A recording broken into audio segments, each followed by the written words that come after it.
The rain taps against the windows of Goodwill's back room as I sort through another donation box. My fingers numb from the familiar routine that's filled my Tuesday afternoons. For the past 7 years, the young woman who dropped it off barely made eye contact, just another face in the parade of people lightening their loads. But something in her hesitation, the way her hand lingered on the cardboard edge, should have warned me. Inside, beneath folded sweaters and outgrown jeans, my hands freeze on fabric I'd recognize blindfolded. Pale yellow cotton with tiny embroidered ducks. The blanket I'd spent months sewing while my belly grew. The one they'd wrapped Jamie in before I said goodbye. How did this piece of my heart buried with my son 15 years ago end up in a stranger's donation box?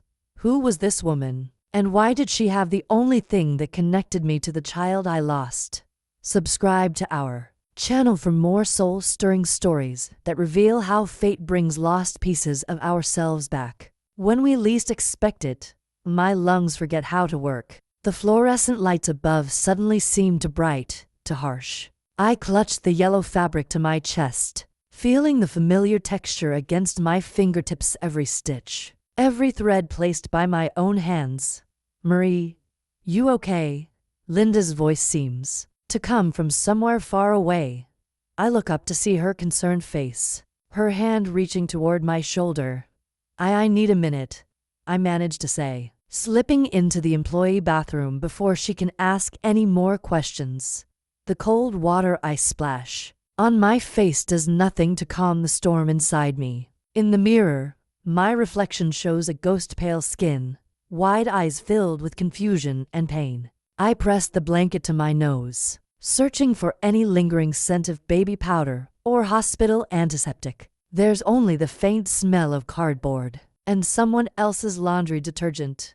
15 years ago, I wrapped my stillborn son in this blanket. I kissed his perfect, silent face and placed him in a tiny casket. I watched them lower that casket into the ground. This blanket shouldn't be here. It can't be here. Yet my fingers find the small imperfection near the corner, the place where I'd made a mistake in the embroidery pattern and had to adjust. This isn't just similar. This is Jamie's blanket. My phone buzzes with a text from Linda. Manager asking about you. Everything all right?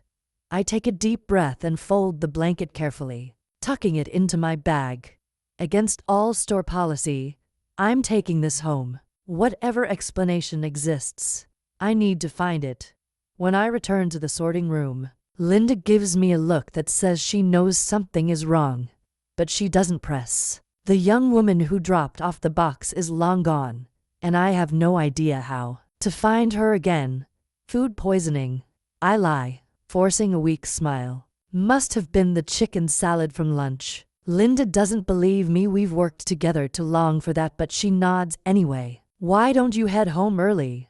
I'll cover for you. I should argue, should insist I'm fine, but the weight of the blanket in my bag is too heavy to ignore.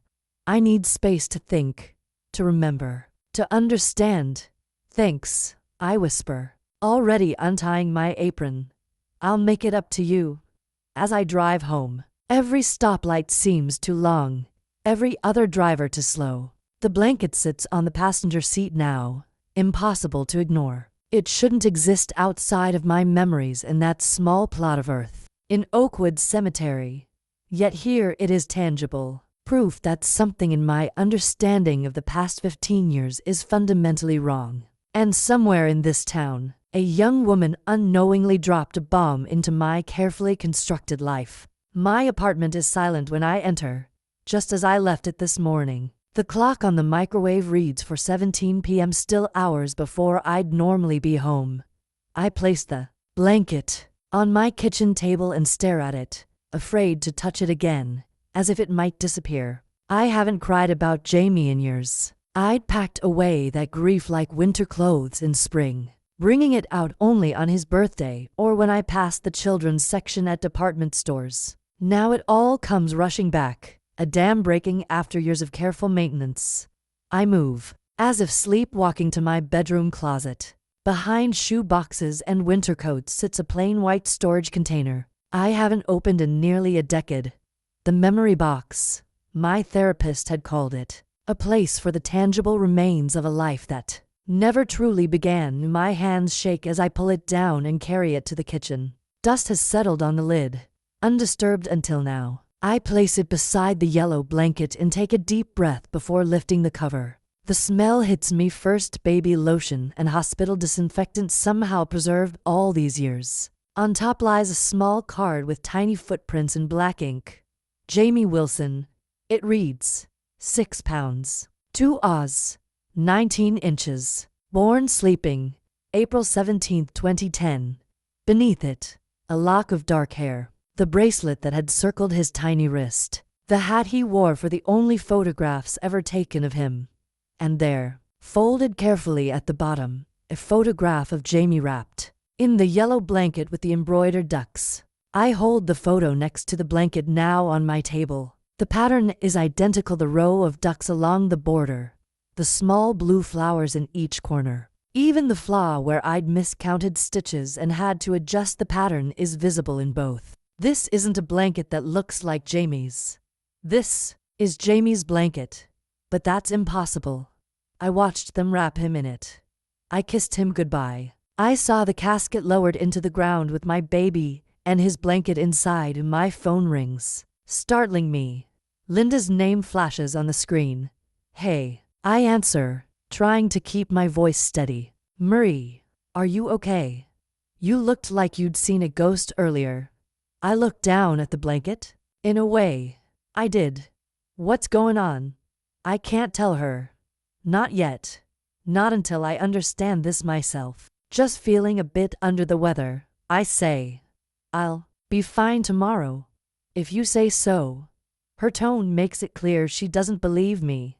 By the way, that girl came back looking for you. My heart stops. What girl?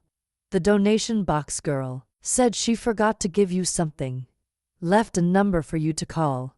I scramble for a pen, nearly knocking over the memory box in my haste. What is it? Linda reads off the number, and I scribble it on the back of a grocery receipt. Did she say her name? I ask, trying to keep my voice casual. Ellie, I think. Didn't catch a last name. Ellie. The mysterious woman has a name now. After hanging up, I stare at the number, my finger hovering over the dial pad. What would I even say? Hello, you donated my dead son's burial blanket. Can you explain how that's possible? Instead, I turn back to the memory box and the impossible blanket. Whatever explanation exists, I need more information before confronting Ellie. I need to be certain, and I need to be prepared for answers I might not want to hear. Sleep evades me. I spend the night alternating between staring at the ceiling and examining the blanket under the harsh light of my bedside lamp. By morning, my eyes are gritty, and my mind is a carousel of impossible scenarios. I call in sick to work for the first time in 3 years. Linda doesn't question it, probably assuming I'm still dealing with whatever sent me home yesterday. She doesn't know that I'm sitting at my kitchen table, staring at a phone number I'm too afraid to dial instead. I drive back to Goodwill before opening hours. My employee badge gets me inside, where Kevin, the morning shift manager, raises an eyebrow at my appearance. Thought you were sick, he says, not unkindly. Forgot something important, I reply. Need to check yesterday's donation records. He shrugs and returns to counting the register cash. In the back office, I find the form from yesterday's donations. Most people don't bother filling these out completely, but I'm hoping for any clue. There it is, box number 47, dropped off at 2:15 p.m. Women's clothing, size M, household items, signature, Ellie Parker. Phone number with a local area code, the same one Linda gave me.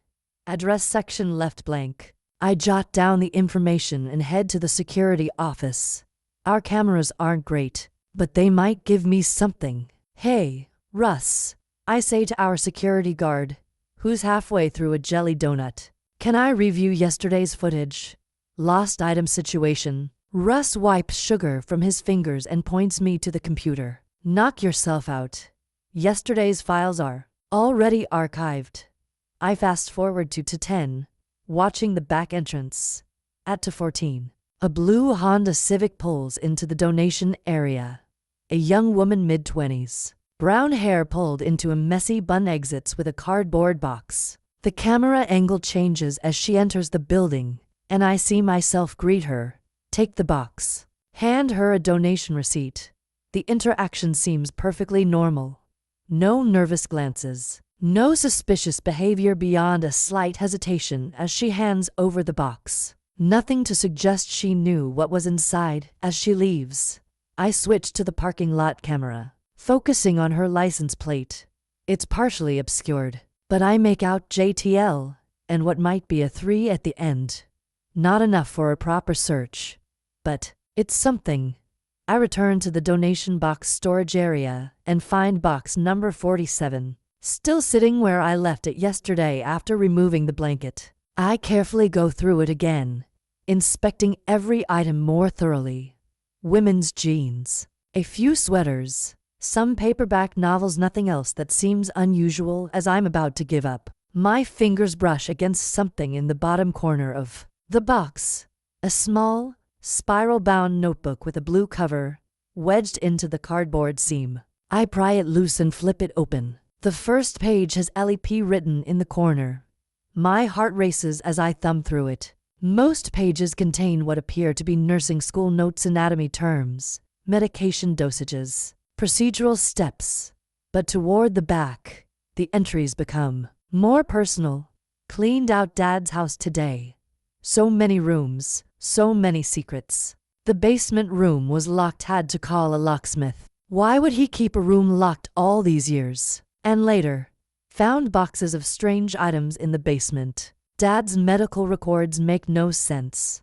Patient names but no treatment details. Mom would have known what to do with all this. I'm just going to donate most of it. Start fresh. The final entry. Portland apartment secured. Leaving this place and all its ghosts behind. On the inside back cover, an address is scribbled. 1423 Maple Street. I close the notebook and slip it into my purse alongside the phone number. Now I have a name, a partial plate number, and an address. The question is, which thread do I pull first? The phone feels heavy in my hand as I finally dial the number Linda gave me. It rings 4 times before going to voicemail. This is Ellie. Leave a message. I hang up without speaking. Whatever I have to say to Ellie Parker, I don't want to say it to a recording. Back home, I spread everything on my kitchen table. The blanket, the notebook, the donation form, and my memory box. 4 pieces of a puzzle I can't yet assemble. I focus on the notebook, turning each page carefully. The early entries are clearly from nursing school, detailed notes on anatomy, drug interactions, patient care protocols. Ellie Parker was studying to become a nurse. The irony isn't lost on me. I'd once had the same dream before Jamie's death, sent my life in a different direction. The personal entries begin about 3 weeks ago. Dad's funeral today, smaller than I expected. His colleagues from the hospital sent flowers but few attended. Dr. Myers spoke about Dad's dedication to medicine. Strange how little anyone really knew him. A week later, starting the house cleanout. How did Dad accumulate so much stuff living alone? Mom's things still exactly as she left them 10 years ago. Like a museum to a marriage that ended when I was 15. Then the entry about the locked basement room, followed by more details. Boxes full of medical records, old baby clothes, blankets, tiny hats. Why would Dad keep these? The dates go back 20 years. Patient names on files, but the records make no sense, just dates and specimen numbers. Called the hospital, but they said Dad's private practice records aren't their responsibility. Don't know what to do with all this. The next entry chills me. Found more boxes today. Some labeled with names: Adams, Wilson, Garrett, Chen, Lopez, Diaz. Contents similar: baby items. Sometimes photos. Always a file with that strange numbering system. Dad's handwriting on everything. What was he doing? Decided to donate most items to Goodwill. Can't deal with this mystery now. Wilson. My last name. A box with my last name and my baby's blanket. The final entries detail Ellie's plans to move to Portland, to start fresh, to leave behind whatever strange legacy her father had kept locked away. The address on the back cover, 1423 Maple Street, must be her father's house. I check my phone. Still no call back from Ellie. The clock reads 11:43 a.m. I make a decision and grab my keys. Maple Street is in the old part of town, where Victorian houses stand shoulder to shoulder with century-old oak trees lining the sidewalks. Number 1423 is a gray two-story with white trim, well-maintained but with an air of emptiness about it. A for sale sign stands in the front yard, the realtor's face smiling blandly from the signpost. I park across the street and sit in my car, watching the house as if it might reveal its secrets if I stare long enough. What am I even doing here? What do I expect to find? An elderly man emerges from the neighboring house, bending carefully to tend to a row of tulips along his walkway. He glances curiously in my direction several times before straightening with obvious effort. Before I can talk myself out of it, I exit my car and cross the street.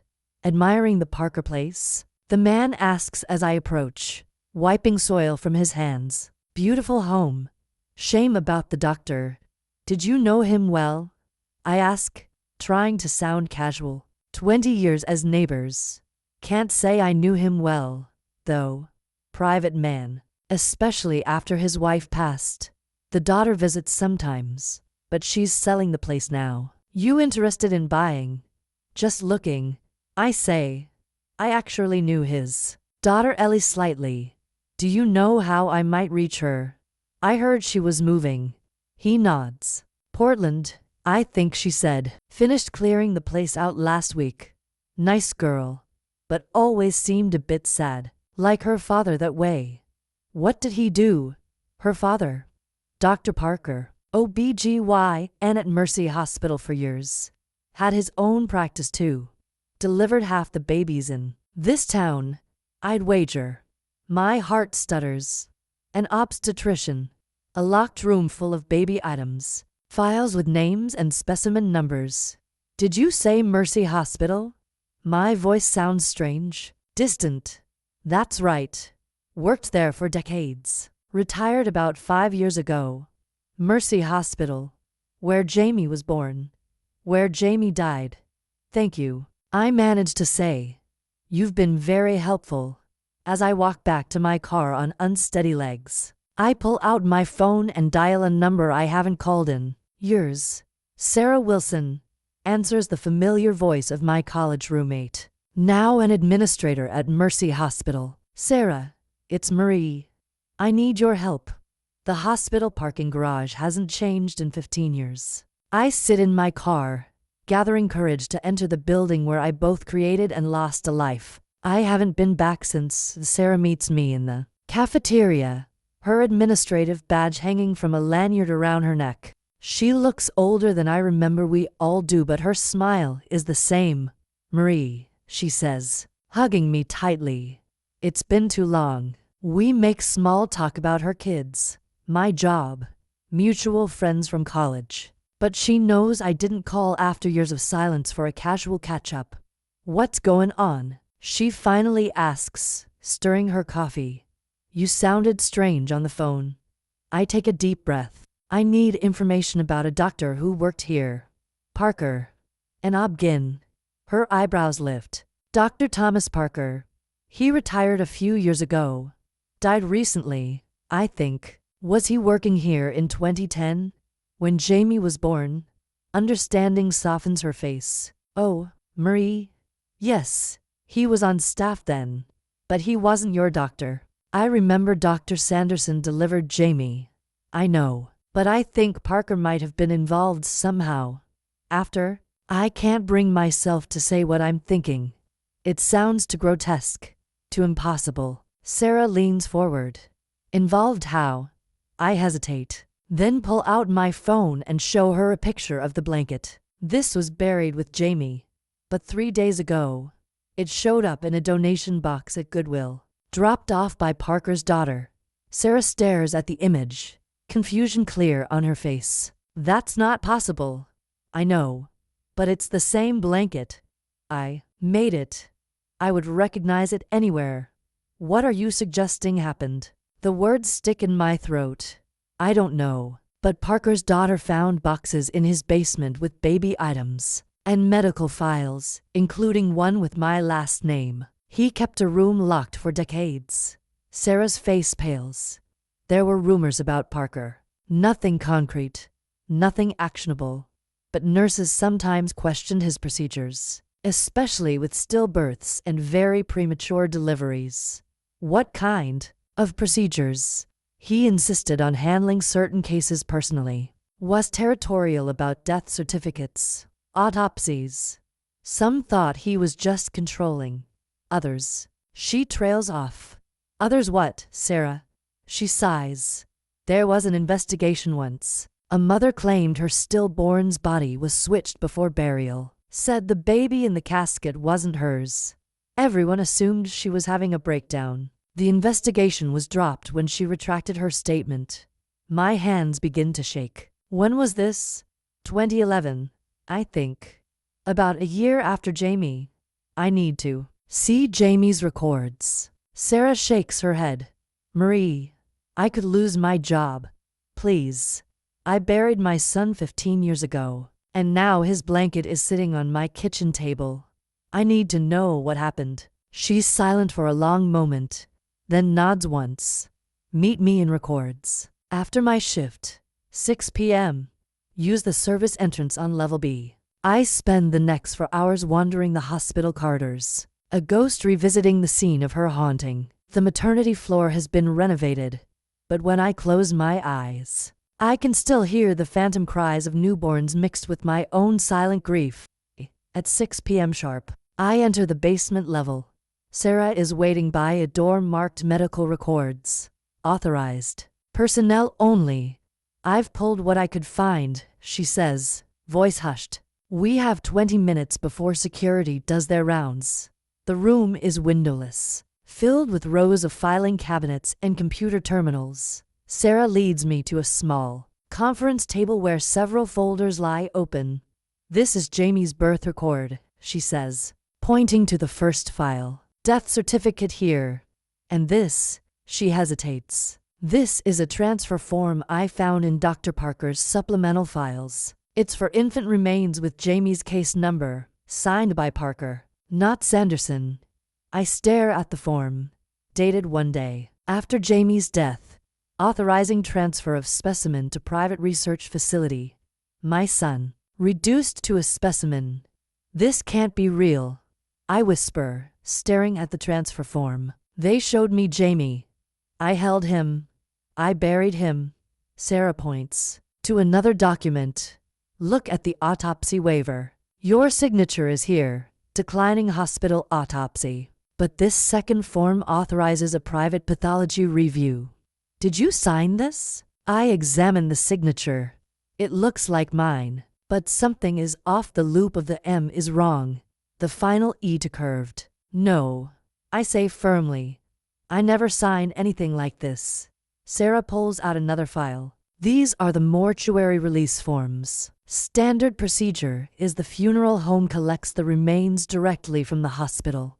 But there's a gap here. Jamie's body was signed out to Dr. Parker for final examination before transfer to the funeral home. What does that mean? I don't know, Sarah admits. It's unusual, but not necessarily improper if there were special circumstances. What bothers me is this notation about a substitute container. A horrible thought forms in my mind. Sarah, what if Jamie wasn't in that casket? The words hang in the air between us, too monstrous to fully comprehend. Sarah squeezes my hand. We can't jump to conclusions. There might be. The door opens, and we both freeze. A security guard pokes his head in. Everything all right, Ms. Wilson? System shows your badge accessing records after hours. Sarah smiles smoothly. Just finishing up some paperwork, Carl. Lost track of time. He nods, seemingly satisfied. Don't stay too late. New protocols say to report any activity after 7. When he leaves, Sarah quickly gathers the files. We need to go. I'll make copies of these and get them to you. Thank you, I say, still numb from what we've discovered. I need to find Ellie Parker. Be careful, Marie. If what we're thinking is true, she doesn't finish the thought. She doesn't have to. Outside, the evening air feels too thin to breathe. I sit in my car, trying to process what I've learned.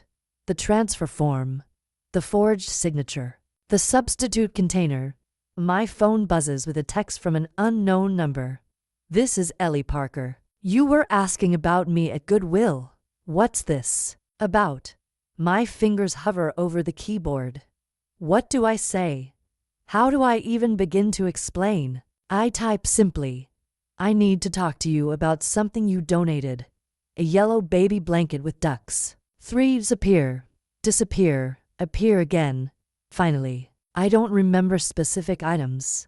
I donated a lot from my father's house.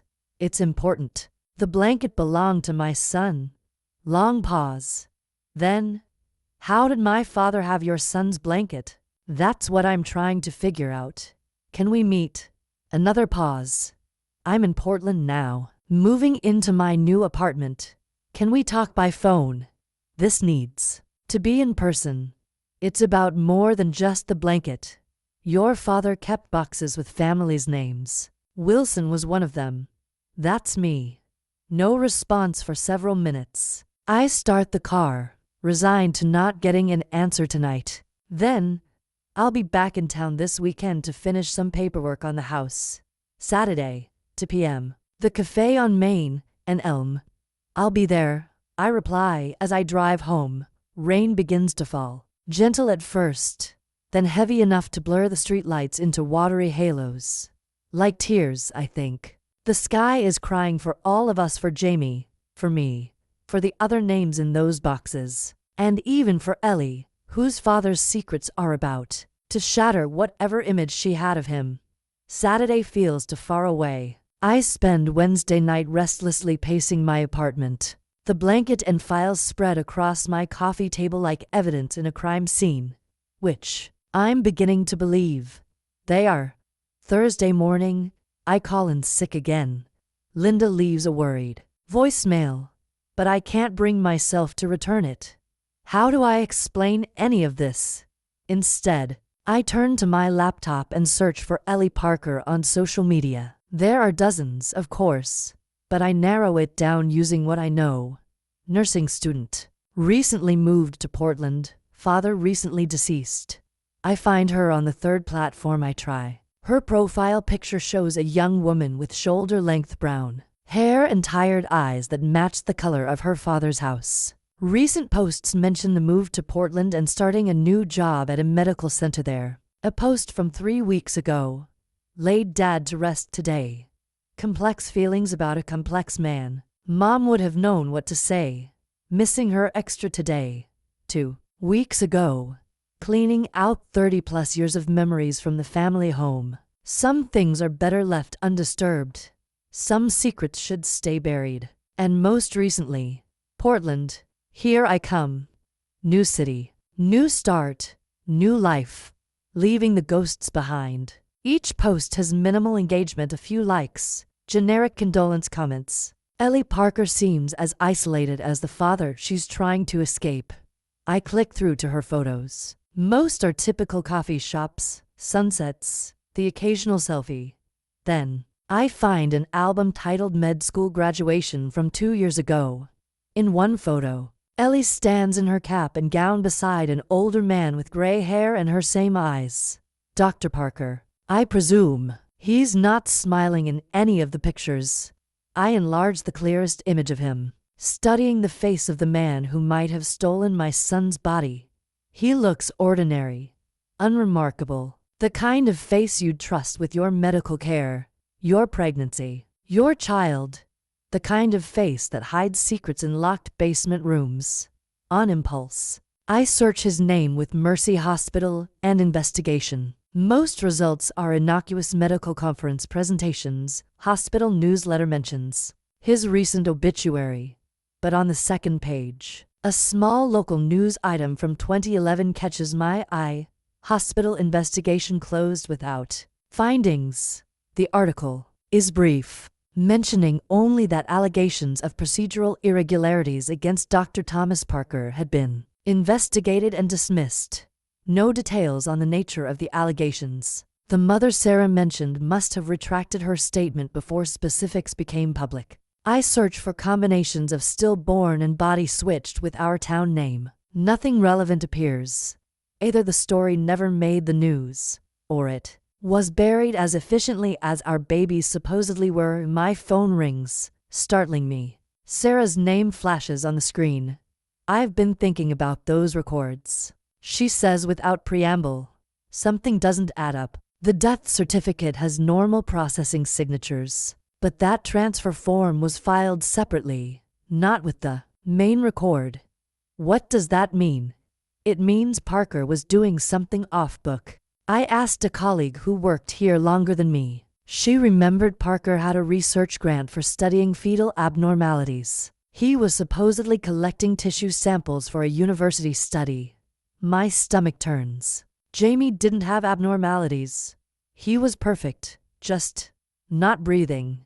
I know, and the grant ended years before Jamie was born. But Parker continued requesting special access to certain cases. Administration looked the other way because of his reputation and hospital donations. How many cases, Sarah? How many boxes might be in that basement? She's quiet for a moment. I'm still looking.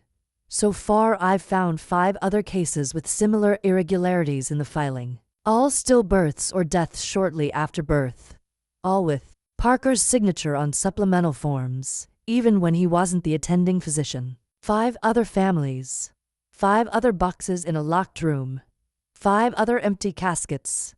I need names. Sarah, Marie, that's protected information. I've already risked my job showing you Jamie's records. These families deserve to know the truth, just like I do. Her sigh carries the weight of ethical boundaries stretching to breaking point. I'll see what I can find. But Marie, be careful with Ellie Parker on Saturday. If her father did what we think he did, I know, but she seems as much a victim of his secrets as the rest of us. Friday passes in a haze of anticipation and dread.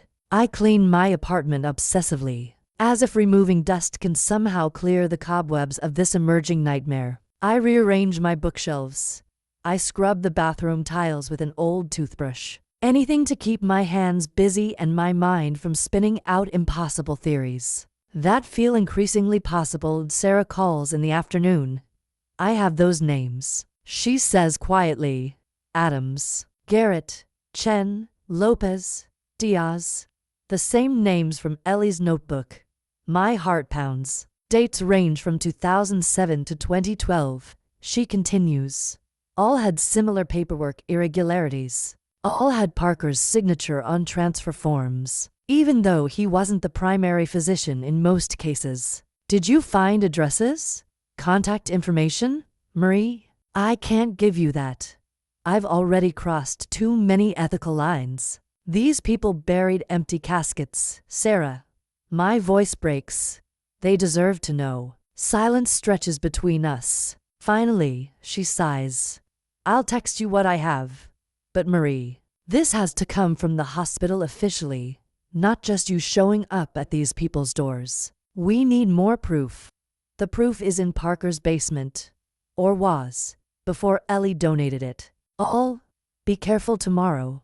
If Parker did this for years, who knows what else he was hiding. After we hang up, I find myself staring at Jamie's blanket again. I lift it to my face, searching for any trace of my baby, any lingering connection. But it smells only of cardboard and dust now. Whatever journey it took from the funeral home to Parker's basement, to Goodwill has erased the last physical traces of my son. My phone pings with a text from Sarah, names and last known contact information for the 5 families. I save it, knowing I won't reach out until after meeting Ellie. One impossible conversation at a time. As evening falls, I force myself to eat something, though the food tastes like nothing. I try to sleep but find myself staring at the ceiling, mentally rehearsing what I'll say to Ellie Parker. How do you ask someone if their father was a monster? How do you tell them their entire life might be built on a foundation of stolen grief?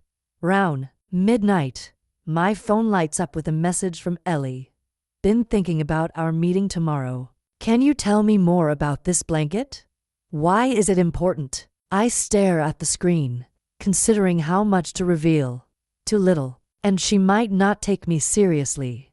Too much, and she might cancel the meeting entirely. It was my son's, I type carefully. He was stillborn 15 years ago. The blanket was buried with him, or was supposed to be. 3 deaths appear, disappear, reappear. I'm sorry about your son, but I don't understand how my father would have it. That's what I'm trying to figure out. There were other names in those boxes you found. Other families like mine. The dots appear and disappear several times. I imagine her typing, deleting, retyping, trying to find words for the unthinkable. Finally, my father was a complicated man, but he was a doctor. He helped people. I consider my response carefully. I believe you knew nothing about this. I'm not blaming you, but something happened to my son's blanket and possibly to my son and your father is the connection. I just want the truth. The truth, she writes back. Everyone says they want the truth until they have it. Then, before I can respond, I'll see you tomorrow, 2 p.m. I place the phone on my nightstand and close my eyes. Though I know sleep won't come. Outside, rain begins to fall again, tapping against my window like impatient fingers. Like the tiny heartbeats of babies who never drew breath. Like secrets trying to escape from their too small coffins. The cafe on Main and Elm is busy for a Saturday afternoon. I arrive 20 minutes early and claim a corner table with a view of the entrance. I've brought the blanket in a paper bag, folded carefully as if it might still break. The yellow fabric feels like a live wire in my hands, a connection to something that should be impossible. At 1:58, my phone buzzes. A text from Ellie. Can't make it in person. Traffic accident closed the highway. Can we video call instead? Disappointment and suspicion war within me. Is she making excuses? Did she never intend to come? How about now? I reply. Give me 10 minutes to find somewhere quiet. Exactly 10 minutes later, my phone rings with a video call. I step outside the cafe for privacy and answer. Ellie Parker's face fills my screen. She looks younger than in her social media photos, more vulnerable. Her eyes so like her father's in color, but softer in expression are rimmed with exhaustion. Ms. Wilson, she asks. Marie, I correct her. Thank you for calling, Ellie. She nods, glancing away from the camera. You said you wanted to talk about a blanket, a yellow one with ducks. Yes. I pull it partially from the bag, holding it up to the camera. This was in a donation box you brought to Goodwill. Do you remember it? She squints, then shakes her head. I donated dozens of boxes. I didn't look through most of them. They were from a room in my father's basement, a room I didn't know existed until after he died. Tell me about that room. Ellie sighs, pushing hair from her face. Dad always kept the basement locked. Said he stored confidential patient files there. After he died, I found a key labeled basement storage in his desk, but the main basement door was already unlocked. Inside was another door, one I never knew about, and it was locked. I had to call a locksmith. What did you find? Boxes. So many boxes. Some with medical files, others with items, baby clothes, blankets, toys, and photographs sometimes. She pauses, swallowing hard. I didn't understand. Dad wasn't sentimental. Mom handled baby gifts for his patients before she died. This was something different. Did you look at the files? Some. They didn't make sense, just dates, numbers, weird notations. Each box had a name on it, but the contents seemed random. I thought maybe they were gifts patients had given him that he couldn't throw away. But you didn't keep them, no? She looks away again. It felt wrong. The locked room, the meticulous organization. Something about it made me uncomfortable. I kept a few of his personal things, donated the rest. I take a deep breath. Ellie, this blanket was buried with my stillborn son 15 years ago. Or it was supposed to be. Her face goes pale. That's not possible. That's what I thought. But it's mine. I made it while I was pregnant. The embroidery, the ducks, even this mistake here in the corner. I point to the flaw only I would know. This was Jamie's blanket, the one he was wrapped in when I buried him. I don't understand. Her voice trembles.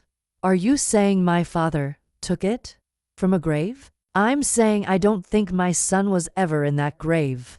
There were transfer forms in his medical records with your father's signature. Forms authorizing removal of Jamie's body for research purposes. Ellie's face crumples. No, that can't be right. My father was strict, distant, but he wasn't. He wouldn't. There are other names, Ellie. Other boxes like mine. Adams, Garrett, Chen, Lopez, Diaz. All families who lost babies. All with cases where your father was involved. She covers her mouth with her hand. Oh God, I need to know what happened. What he did. Where my son's body really is. Tears well in her eyes. I'm so sorry. I had no idea. But the house is almost empty now, and I've donated so much. The basement, is it still accessible? Could there be anything left that might explain this? She nods slowly.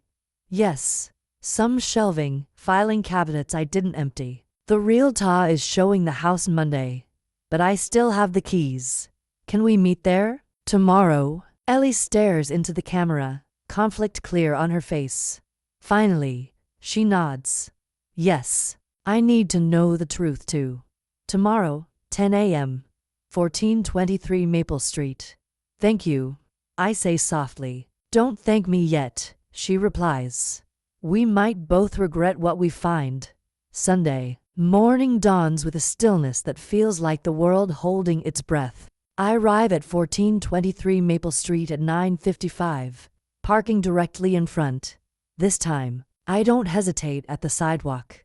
A blue Honda Civic sits in the driveway, the same car I glimpsed on the security footage. Ellie must have driven back overnight after our call. Before I can knock, the door opens. Ellie Parker stands in the entrance, wearing jeans and an oversized sweater that makes her look even younger than her mid-20s. Dark circles rim her eyes. You came, she says, as if she'd half expected me not to. Thank you for agreeing to this. She nods, stepping back to let me enter. The house smells of lemon cleaner and emptiness. Most furniture is gone, leaving rectangular impressions in the carpet where pieces once stood. A few sealed boxes are stacked in the living room, labeled in neat handwriting. Kitchen, books, mom's things. The basement is this way, Ellie says, leading me through a spotless kitchen to a door beside the pantry. I've already unlocked it. We descend narrow stairs into a large, open basement. Ordinary basement things occupy this space, old holiday decorations, tools hanging on pegboards, a dusty treadmill. But on the far wall stands another door, heavy and out of place. A new deadbolt gleams on its surface.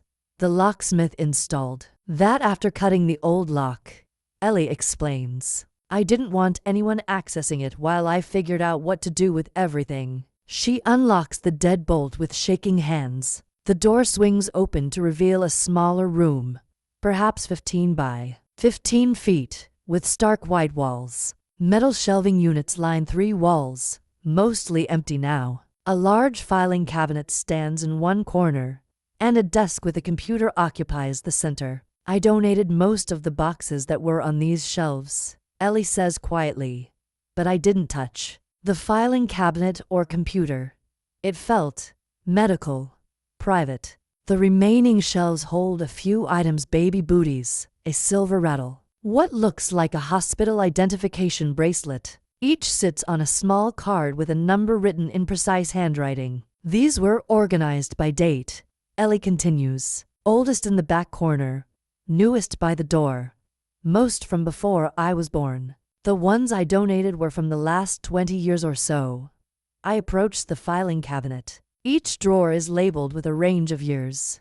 I find 2010 in the third drawer and pull it open. Alphabetically organized folders fill the drawer, each labeled with a last name and number. My hands tremble as I find Wilson, J-2010 to 37. Inside is a thin file containing a copy of Jamie's death certificate, a photograph of him wrapped in the yellow blanket, and a form titled Specimen Acquisition Report. The clinical language turns my stomach. Specimen obtained within acceptable time frame. No visible abnormalities contrary to initial diagnosis. Tissue samples collected and preserved according to protocol. Remaining materials stored in cryofacility. Designation B. What is this? I whisper, showing Ellie the form. She takes it, face paling as she reads. I don't know. It sounds like research, but this isn't standard medical terminology. I continue through the drawer, finding the other names Sarah provided. Each file contains similar documentation: death certificates, photographs, acquisition reports, all signed by Dr. Thomas Parker. Ellie, does cryofacility designation B mean anything to you? She shakes her head. No.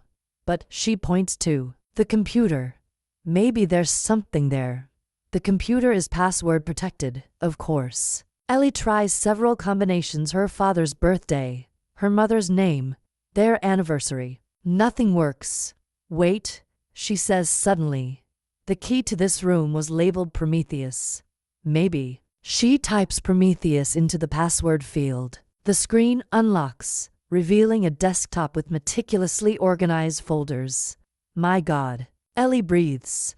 What was he doing? I lean closer, reading folder names. Subject registry, tissue analysis, preservation protocols, research notes, university correspondence. Ellie clicks on research notes. A document opens titled Prometheus Project, Advancing Fetal Preservation Techniques for Future Regenerative Applications. The first paragraph chills me to the bone. The successful preservation of fetal tissue and organs presents unique opportunities for future medical applications. This ongoing research explores methods of whole-body cryopreservation with minimal cellular degradation, focusing particularly on cases of fetal demise. Ellie closes the document, face ashen. He was freezing them, the babies, for research. Without permission, I add, voice trembling. He was stealing bodies and replacing them with what? Before burial. She shakes her head helplessly. I don't know. But we need to find this cryo facility, where he kept them. We spend the next hour scouring the computer files, each discovery more horrifying than the last. Dr. Parker had been conducting unauthorized research for decades, collecting the bodies of stillborn and shortly deceased infants without parental consent. Here, Ellie says, pointing to a document labeled Facility Locations. Inside is a spreadsheet with addresses and security codes. Designation B is a storage unit at Medster Cryogenics on Industrial Parkway. Is it still active? After his death, Ellie checks payment records. The account was paid through the end of the year. Almost 6 more months. My heart pounds painfully. Jamie might still be there. All of them might be. We should call the police, Ellie says, her voice small. Not yet. The words surprise me as much as her. We need to be sure. We need to see for ourselves first. She nods slowly. I have his access cards and the things I kept from his office. And the security codes are right here. Can we go now? Yes. Her face is set with determination. I need to see what my father did. What he made me complicit in when I cleaned out this house.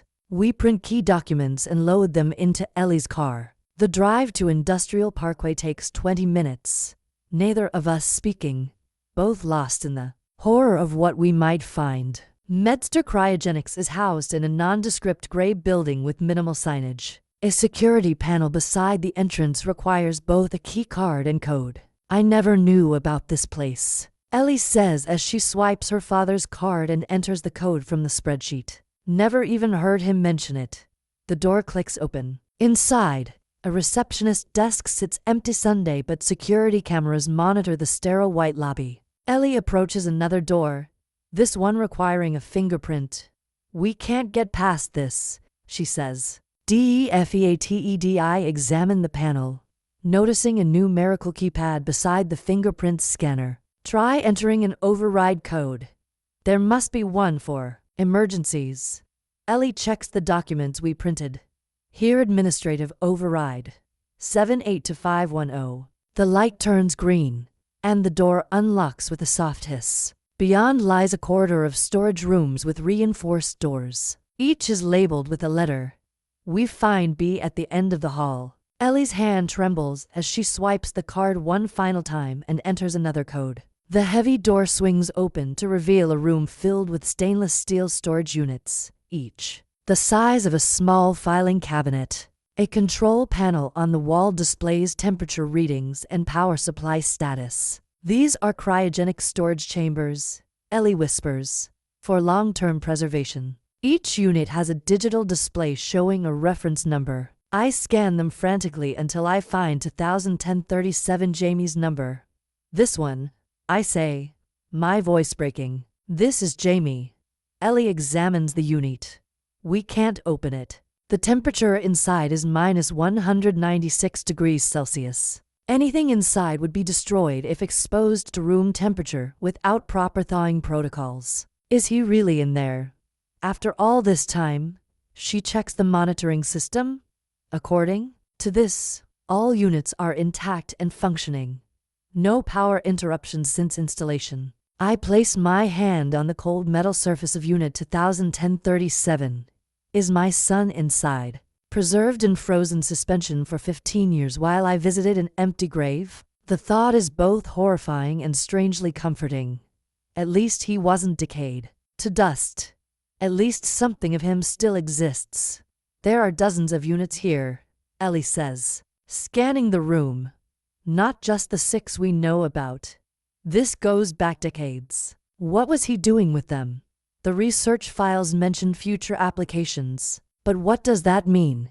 Ellie opens another file on her phone. According to this, he was preserving tissue for potential use in regenerative medicine. He believed that fetal tissue would eventually be valuable for treating degenerative diseases. Without consent, I remind her, he stole our babies. Bodies. I know. Tears slip down her cheeks.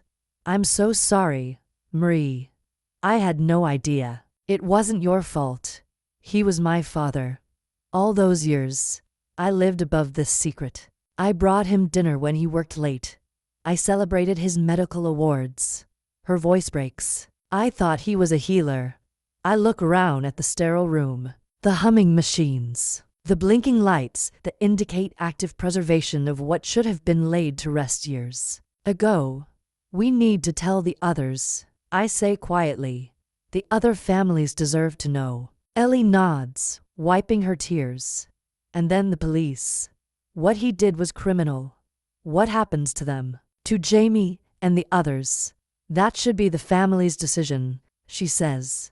But first, they need to know the truth. We document everything, taking photos of the storage units, copying files from the facility's computer system, collecting any paper records we can find. Neither of us speaks about what feels inevitable. The moment when authorities will take over. When this private horror becomes public knowledge. Before leaving, I stand once more before Unit 2010-37.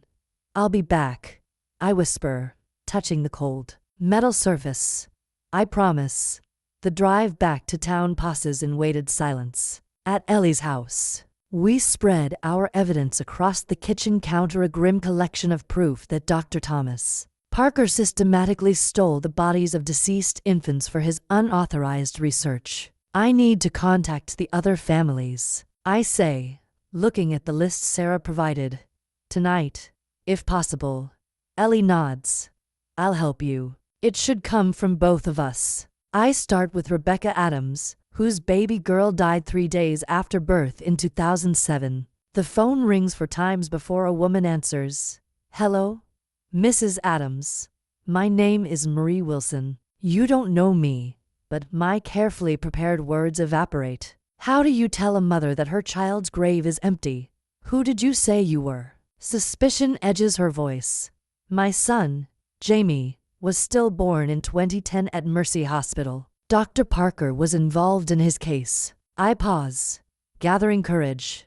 Mrs. Adams, I've discovered something about our children's remains that you need to know. Silence stretches across the line. Then, softly, what about Lily? What about my daughter?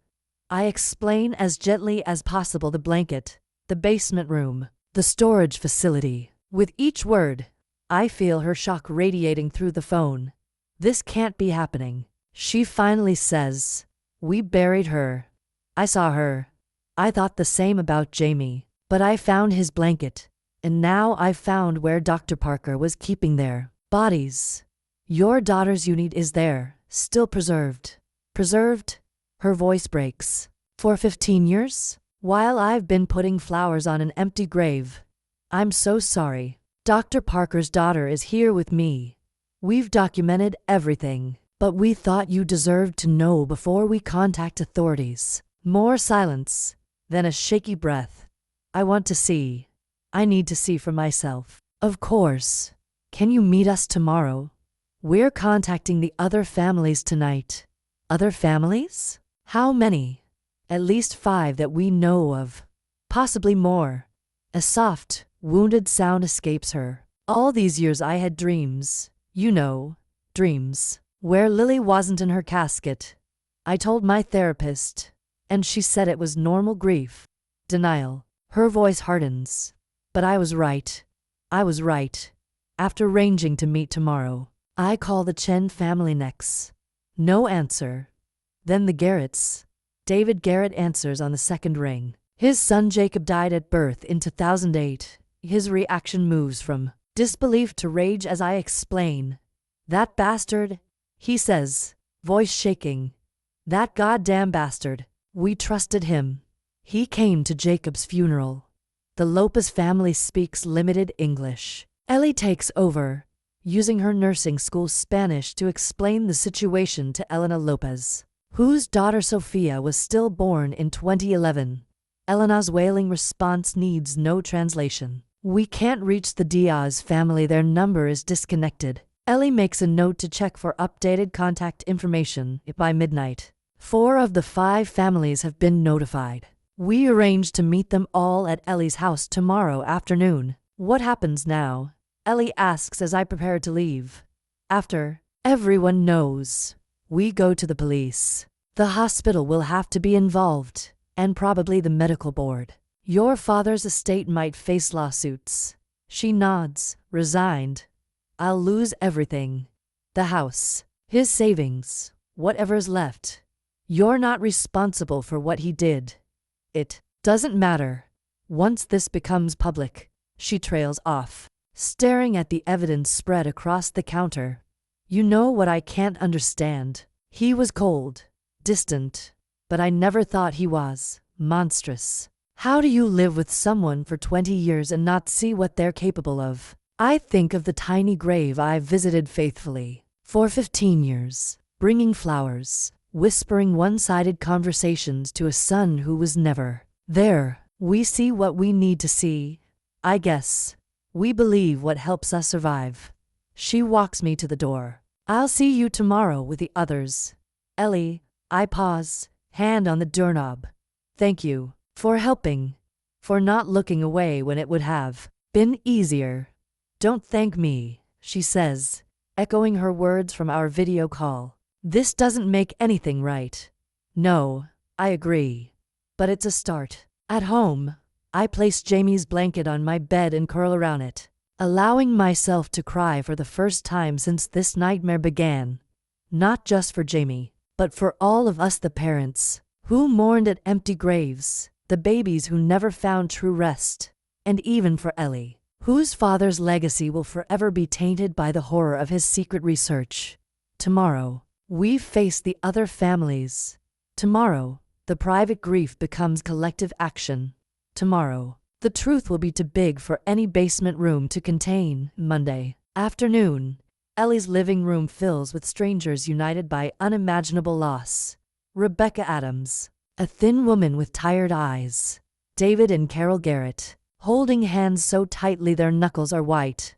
Wei and Mei Chen, who bring their elderly mother who speaks little English but whose grief needs no translation. Elena Lopez arrives last, escorted by her adult son who wasn't born when his sister died. The Diaz family remains unreachable, but the 5 families present represent enough shared trauma to fill the empty house with a palpable heaviness. I've brought Jamie's blanket. Rebecca immediately recognizes the style. Lily had one similar. She says quietly, pink, with lambs instead of ducks. I never found it in the donation boxes. We take turns sharing our stories. Each narrative follows the same pattern: complicated pregnancies or births, devastating loss, Dr. Parker's unexpected involvement, and funerals we now know were incomplete. I knew something was wrong, Elena says through her son's translation. The baby they showed me looked different. Her birthmark was missing. When I said this, they told me grief was affecting my memory. Wei Chen nods. We were not allowed to dress our son. The funeral home said Dr. Parker had prepared the body specially because of the premature condition. We thought he was being kind. Ellie sits silently through these accounts, flinching with each new detail of her father's deception. When everyone has spoken, she stands. I want to apologize, she begins, voice trembling. What my father did was unforgivable. I didn't know. But that doesn't lessen your pain. I've contacted the police. They're meeting us at the storage facility at 4. What will happen to our children's remains? Carol Garrett asks. That should be your decision. Ellie replies. The police will need to document everything first. But after that, proper burials can be arranged. David Garrett leans forward. I want to press charges. I know your father is beyond earthly punishment, but the hospital shares responsibility. They allowed this to happen. Murmurs of agreement ripple through the room. The collective grief is transforming into resolve. We have documentation, I say, indicating the files spread across Ellie's dining table. Transfer forms with forged signatures, records of Dr. Parker's unauthorized access to your baby's remains. Evidence of the hospital ignoring procedural violations. Class action, Wei Chen says firmly. Together we are stronger. Rebecca Adams, who has been mostly silent, speaks up. What about the research? What was he actually doing with them? She can't bring herself to say bodies or remains. Ellie explains what we've pieced together. From the files, Dr. Parker's obsession with preservation techniques, his belief that fetal tissue would be valuable for future regenerative medicine, his methodical collection and storage of specimens without consent or oversight. He saw himself as visionary, Ellie concludes, preserving what others discarded for future scientific breakthroughs. In his notes, he justified the deception as necessary for progress. Our children weren't discarded, I say sharply. They were loved, mourned, remembered. Elena crosses herself. Dios mío. All these years, my Sophia has been frozen in that place, not at peace. I'm so sorry, Ellie whispers. It's not your fault, Rebecca tells her. You're a victim too. At 3:30, we caravan to the storage facility where Detective Collins and 2 officers meet us. The detective listens gravely to our explanation, examining the documentation we've brought. This is unprecedented, he says finally. I'll need to contact the medical examiner and prosecutor's office. None of you should enter the facility until we've properly documented everything. Ellie nods, wiping her tears. And then the police. What he did was criminal. What happens to them? To Jamie and the others? That should be the family's decision, she says. But first, they need to know the truth. We document everything, taking photos of the storage units, copying files from the facility's computer system, collecting any paper records we can find. Neither of us speaks about what feels inevitable. The moment when authorities will take over. When this private horror becomes public knowledge. Before leaving, I stand once more before Unit 2010-37. I'll be back, I whisper, touching the cold metal surface. I promise. The drive back to town passes in weighted silence. At Ellie's house, we spread our evidence across the kitchen counter, a grim collection of proof that Dr. Thomas Parker systematically stole the bodies of deceased infants for his unauthorized research. I need to contact the other families, I say, looking at the list Sarah provided.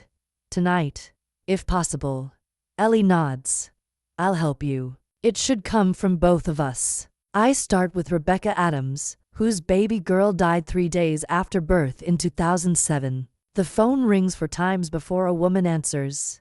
Hello? Mrs. Adams. My name is Marie Wilson. You don't know me, but my carefully prepared words evaporate. How do you tell a mother that her child's grave is empty? Who did you say you were? Suspicion edges her voice. My son, Jamie, was stillborn in 2010 at Mercy Hospital. Dr. Parker was involved in his case. I pause, gathering courage. Mrs. Adams, I've discovered something about our children's remains that you need to know. Silence stretches across the line. Then, softly, what about Lily? What about my daughter? I explain as gently as possible: the blanket, the basement room, the storage facility. With each word, I feel her shock radiating through the phone. This can't be happening. She finally says, we buried her. I saw her. I thought the same about Jamie, but I found his blanket, and now I've found where Dr. Parker was keeping their bodies. Your daughter's unit is there, still preserved. Preserved? Her voice breaks. For 15 years? While I've been putting flowers on an empty grave. I'm so sorry. Dr. Parker's daughter is here with me.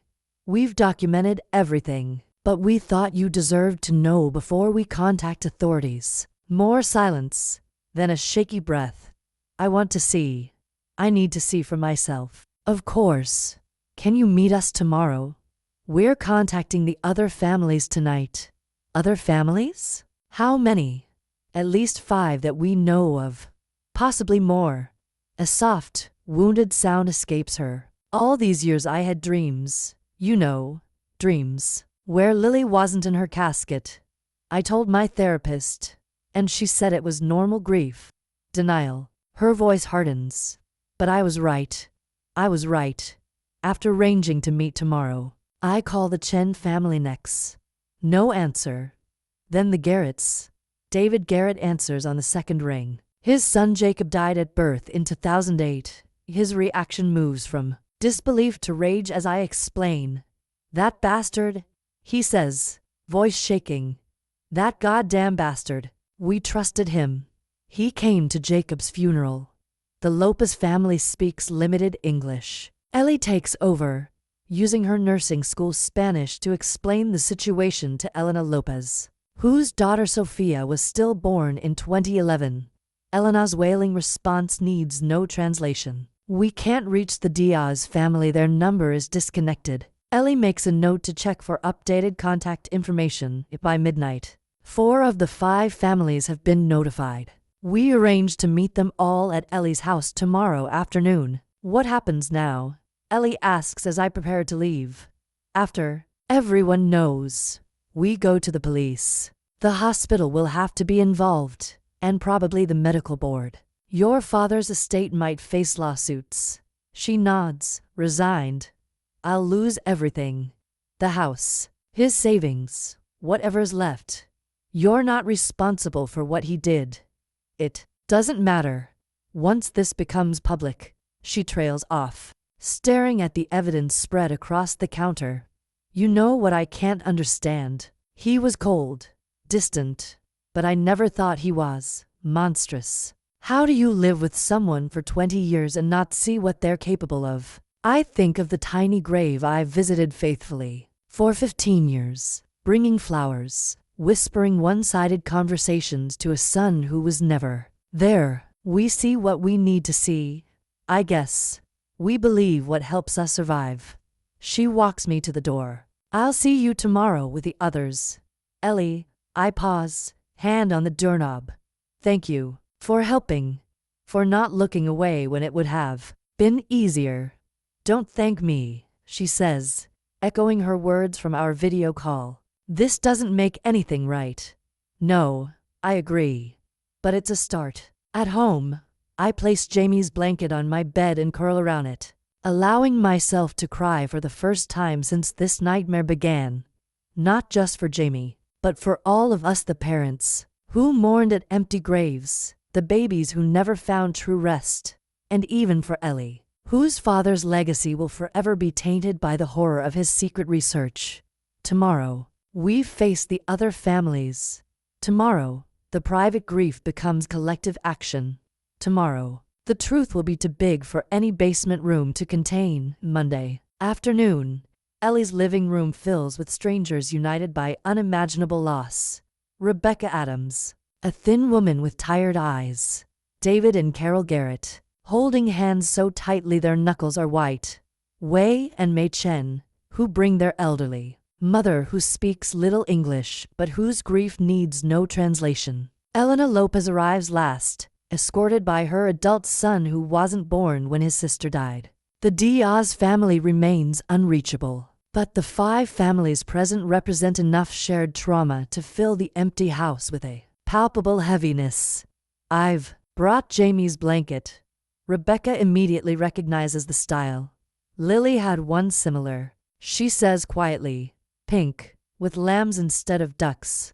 I never found it in the donation boxes. We take turns sharing our stories. Each narrative follows the same pattern: complicated pregnancies or births, devastating loss, Dr. Parker's unexpected involvement, and funerals we now know were incomplete. I knew something was wrong, Elena says through her son's translation. The baby they showed me looked different. Her birthmark was missing. When I said this, they told me grief was affecting my memory. Wei Chen nods. We were not allowed to dress our son. The funeral home said Dr. Parker had prepared the body specially because of the premature condition. We thought he was being kind. Ellie sits silently through these accounts, flinching with each new detail of her father's deception. When everyone has spoken, she stands. I want to apologize, she begins, voice trembling. What my father did was unforgivable. I didn't know. But that doesn't lessen your pain. I've contacted the police. They're meeting us at the storage facility at 4. What will happen to our children's remains? Carol Garrett asks. That should be your decision, Ellie replies. The police will need to document everything first. But after that, proper burials can be arranged. David Garrett leans forward. I want to press charges. I know your father is beyond earthly punishment, but the hospital shares responsibility. They allowed this to happen. Murmurs of agreement ripple through the room. The collective grief is transforming into resolve. We have documentation, I say, indicating the files spread across Ellie's dining table. Transfer forms with forged signatures, records of Dr. Parker's unauthorized access to your baby's remains. Evidence of the hospital ignoring procedural violations. Class action. Wei Chen says firmly. Together we are stronger. Rebecca Adams, who has been mostly silent, speaks up. What about the research? What was he actually doing with them? She can't bring herself to say bodies or remains. Ellie explains what we've pieced together. From the files, Dr. Parker's obsession with preservation techniques, his belief that fetal tissue would be valuable for future regenerative medicine, his methodical collection and storage of specimens without consent or oversight. He saw himself as visionary, Ellie concludes, preserving what others discarded for future scientific breakthroughs. In his notes, he justified the deception as necessary for progress. Our children weren't discarded, I say sharply. They were loved, mourned, remembered. Elena crosses herself. Dios mío. All these years, my Sophia has been frozen in that place, not at peace. I'm so sorry, Ellie whispers. It's not your fault, Rebecca tells her. You're a victim too. At 3:30, we caravan to the storage facility where Detective Collins and two officers meet us. The detective listens gravely to our explanation, examining the documentation we've brought. This is unprecedented, he says finally. I'll need to contact the medical examiner and prosecutor's office. None of you should enter the facility until we've properly documented everything. As attendees begin to disperse, I notice Ellie standing alone beside the memorial table, looking at the collection of urns and mementos. I join her, standing in silence for a moment before speaking. Thank you for coming. She nods, not meeting my eyes. I wasn't sure I should, but it felt important to witness this. It was, I agree. For all of us, you included. I keep thinking about how he saw himself as a pioneer, preserving something precious for future medical breakthroughs. Her voice is barely audible. He never understood that what was truly precious was your right to say goodbye properly. No, I say gently. He didn't understand that at all. Outside, the rain has stopped. A watery sunlight breaks through clouds, casting faint rainbows through lingering droplets on the windows. A new beginning, perhaps, or at least, a true ending to what should have concluded years ago. Spring arrives the following year, bringing with it the first anniversary of our discovery. The media attention has faded. The legal proceedings continue their slow progression through the system. The hospital settlement funds sit mostly untouched in our account's money. That feels simultaneously insufficient and excessive for what we experienced. I've returned to work at Goodwill, though in a different location. Too many memories linger. In the back room where this journey began, Linda visits sometimes, bringing coffee and conversation that carefully avoids the subject that transformed my life, unless I bring it up first. Jamie's urn sits on a small shelf in my living room, the shadow box with his blanket hanging above it. I no longer visit the cemetery where his empty grave remains, though I've left the headstone in place. Some of the other families chose to exhume their empty caskets. Others, like me, let them remain as markers of a different kind of loss. The doorbell rings at precisely 2 o'clock time for our monthly gathering. These meetings have continued, though their purpose has evolved from mutual support in crisis to something more like friendship, forged in shared experience. Rebecca arrives first, bringing her famous lemon bars. Then the Garretts with a new photo album of their teenage daughter Lily's sister, born 2 years after their loss. The Chens come with Way's mother, who has adopted all of us as honorary grandchildren. Ellen arrives with her English tutor, proudly showing off her improved skills. Last comes Ellie, no longer the hesitant outsider but an integral part of our unusual family. She's moved back to town, taking a nursing position at a small community clinic rather than Mercy Hospital, where her father's shadow would be present. I brought the final paperwork, she announces, placing a folder on my coffee table. The foundation is officially established. The Jamie Wilson Lily Adams Memorial Foundation for Bereavement Support. This is what we decided to do with the settlement. Money create a foundation to help other families experiencing infant loss. Not just financial assistance for funeral expenses, but advocacy for transparent procedures, counseling services, and education for medical staff on supporting bereaved parents. Ellie will serve as executive director, channeling her nursing experience and intimate understanding of the system's failures into something healing. The rest of us form the board of directors, each contributing our unique perspectives and skills. The first grant applications are already coming in, she continues, her face animated in a way I never saw in those early, shell-shocked days. 3 hospitals want to establish dedicated bereavement rooms. A nursing school is developing a specialized training module. We discuss foundation business over coffee and Rebecca's lemon bars. The conversation flows naturally between administrative details and personal updates: Selena's son's engagement, Carol Garrett's upcoming retirement, Wei Chen's promotion. As the afternoon progresses, the topic turns to the upcoming Remembrance Walk. We're organizing our first public event scheduled for what would have been Jamie's 16th birthday. I've ordered the t-shirts, Rebecca says, yellow with white ducks, like we discussed. The symbolism isn't lost on any of us. Jamie's blanket has become our unofficial emblem, the item that started this journey, that connected us all, that represents both loss and unexpected return. I've been thinking, I say during a lull in the conversation, about starting a support group at the community center for mothers like us, not just those affected by what happened with Dr. Parker, but anyone who's lost a child. You'd be good at that, David Garrett says. You held us all together when we were falling apart. We held each other.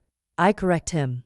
That's what I want to create for others. A place where people understand without explanation, where no one says at least or everything happens for a reason. Elena, whose English has improved remarkably, nods emphatically. Where people know sometimes there's no reason, just pain, and still, somehow, life after, echoes Mei Chen softly. Yes, not moving on, moving with. As the afternoon light begins to fade, we gather in a loose circle in my living room for what has become our closing ritual. Each of us speaks our child's name aloud, adding a brief thought or wish or memory. Not a prayer exactly, but something adjacent to it, an acknowledgement that they existed, that they matter still. Jamie Wilson, I say when my turn comes. Your blanket brought us all together. Your memory keeps us connected. Outside, spring rain begins to fall, gentle against the windows.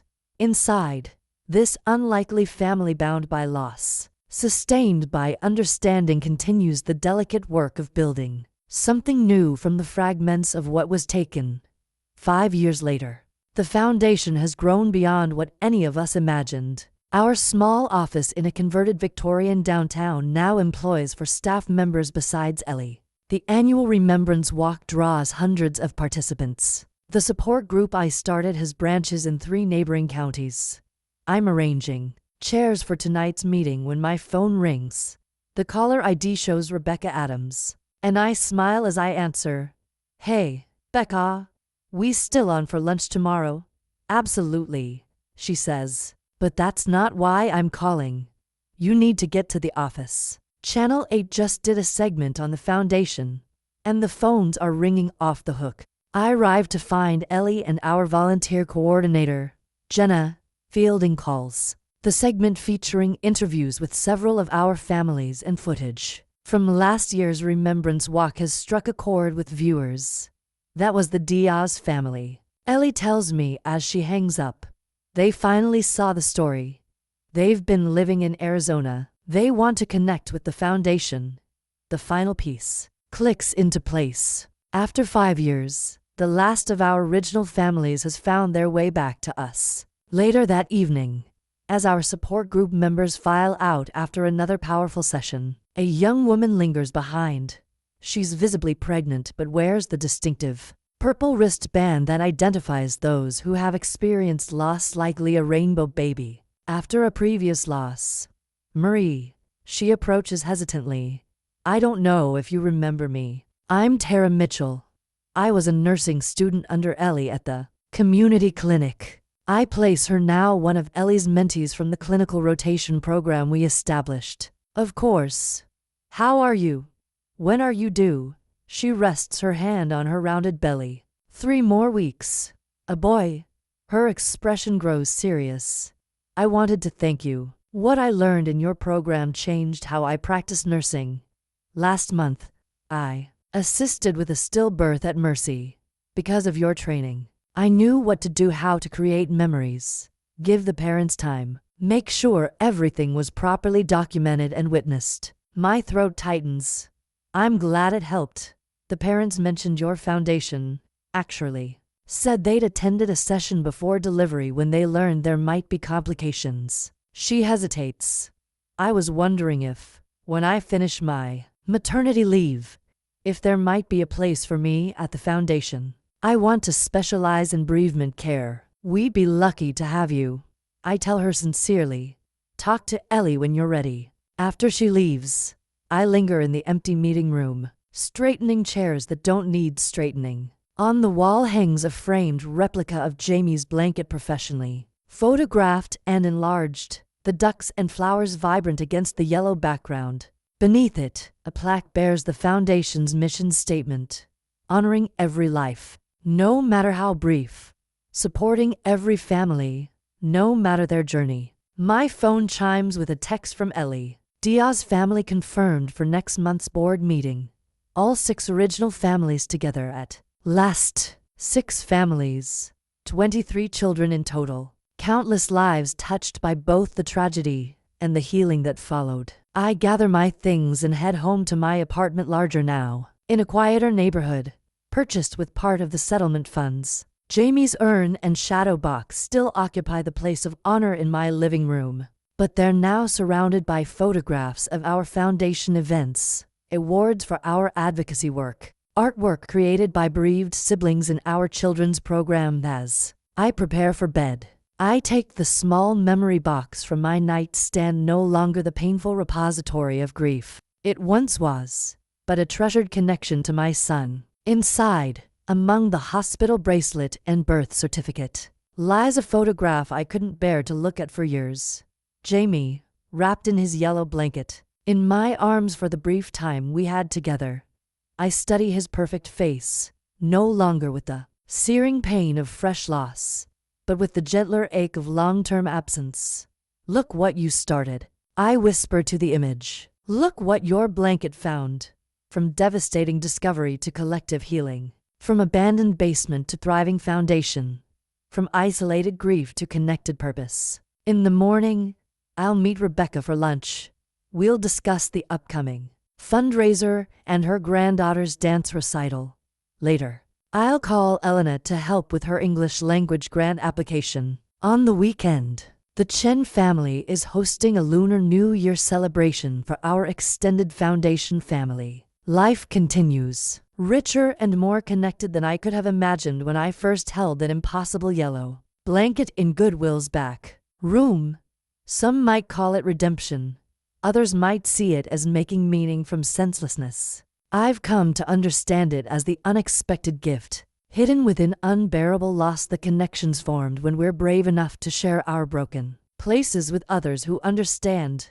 Jamie's blanket hangs framed on my bedroom wall. The last thing I see before turning out the light. No longer evidence of a crime, or even primarily a reminder of loss, but something more complex, a thread that connected past to present, stranger to family, emptiness to purpose. Good night, sweet boy, I whispered to the darkness. Thank you for finding your way back to me.